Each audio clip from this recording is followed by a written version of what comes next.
Today we visit America's deepest lake, and maybe its most beautiful, Crater Lake. And I thought that would be the highlight, but the rest of the day, on scenic byways to the coast, was absolutely faultless as well. Oregon really delivers.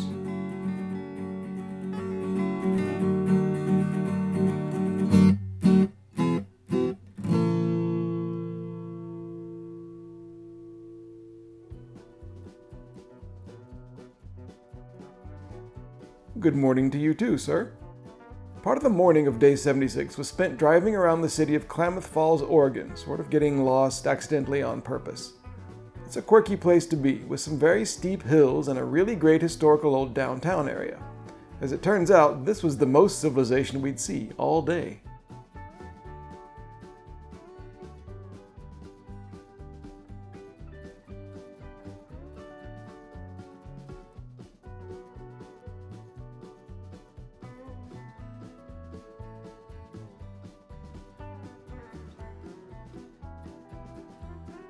We are heading north towards Crater Lake National Park. The first thing we came across, though, was Upper Klamath Lake. As big as it is, it was once part of a much bigger one called Lake Modoc.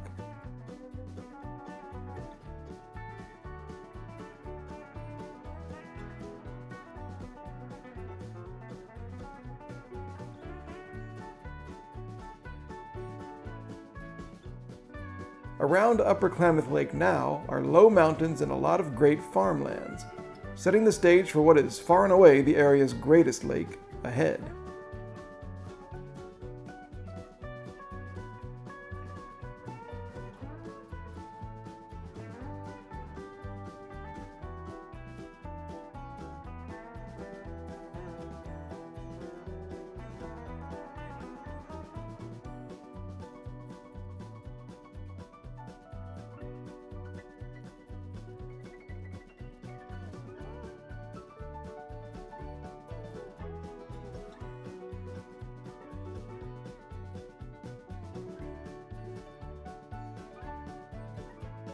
I was ecstatic to be in this park, which I've wanted to visit for years.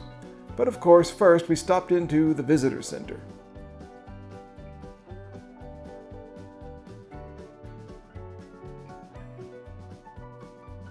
We bought the 2 tokens and studied the excellent brochure. It explains that there was an eruption of a large volcano here 7,700 years ago. So much rock and magma shot out that there was nothing left to hold up the volcano underneath, so it collapsed. Rain and snow filled it up, and what's left now is a gigantic, almost perfectly round, crystal-clear blue lake in the new caldera. Crater Lake National Park was established in 1902. A road goes all around the rim, but even in late June it was still closed due to snow. But we were able to go to part of the rim. Even the part that's open is snowy in summer, and as the landscape gets higher and whiter, the anticipation of the big famous round lake was growing.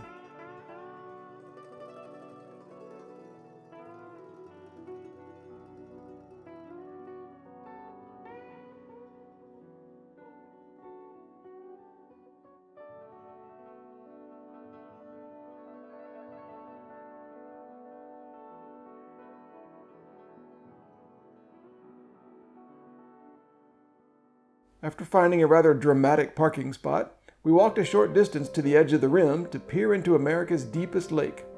It's a reflective deep blue mirror surrounded by snowy rocks and sunny fir trees. No stream flows into Crater Lake, so there are no sediments to cloud it. I think we have a definite candidate for a top 5 view from this road trip.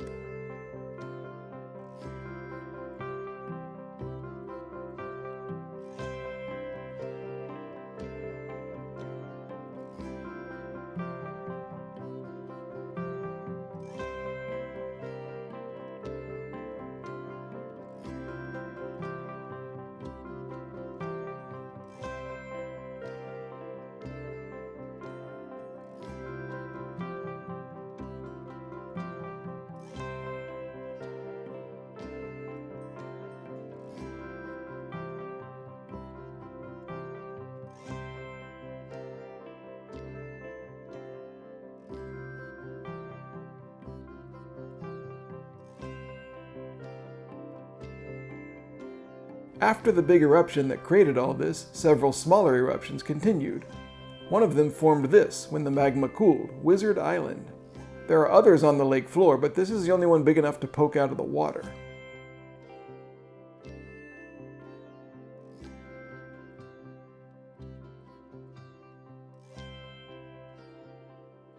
The volcano in question, Mount Mazama, is dormant but not extinct. It will almost certainly erupt again sometime in the future, and all of this may be wiped out.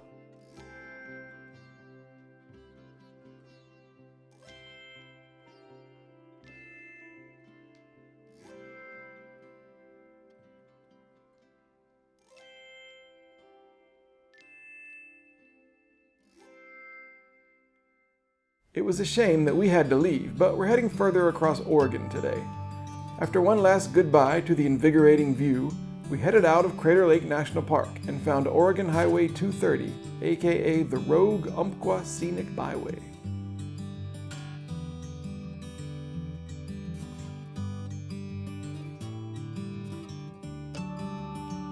The Rogue River flows from just outside Crater Lake westward to the Pacific Ocean. I'm a sucker for any road that follows a river, especially one this picturesque.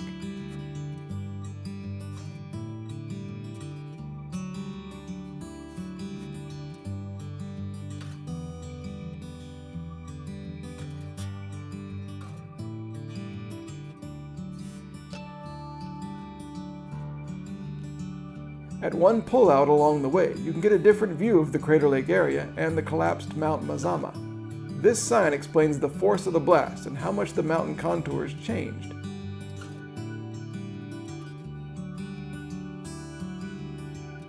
Bigger than Lassen Peak's eruption, and way bigger than Mount St. Helens in 1980.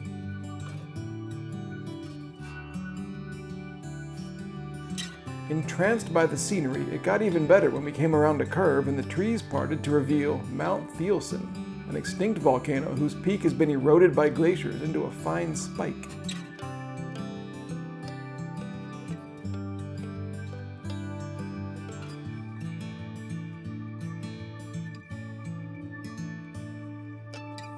Soon we were beside part of the Umpqua River.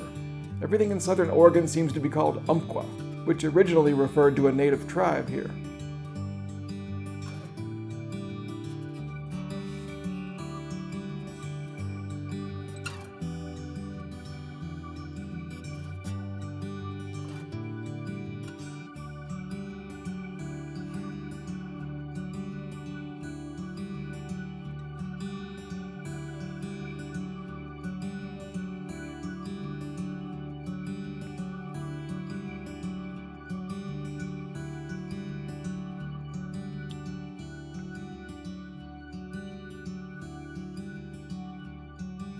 As we entered Umpqua National Forest, the trip odometer hit 13,000 miles. And touchingly, Oregon had built a special bridge to help us celebrate.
Later on, we stopped for a bathroom break at a place called Dean Creek Elk Viewing Area.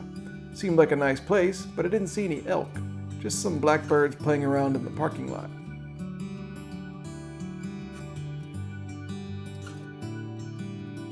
As we drove away though, whoa, what was that? Turn around!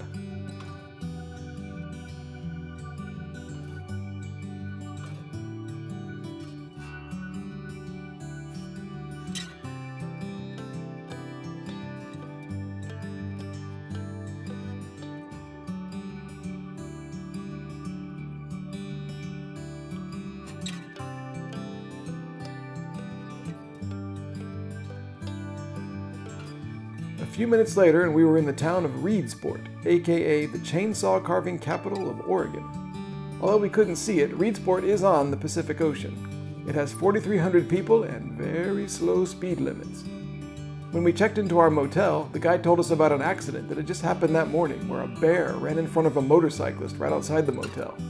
He also proudly pointed out the bench in front of the lobby, carved by the 10-year-old winner of a chainsaw contest. The room was cozy and dinner nearby was strange.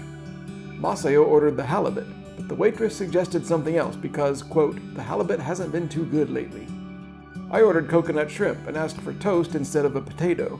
She said I'd get both, but actually only brought me the potato, which was cold. Oh well, the shrimp was great and the meal capped off a day of stunning scenery. Oregon had given us a series of high points.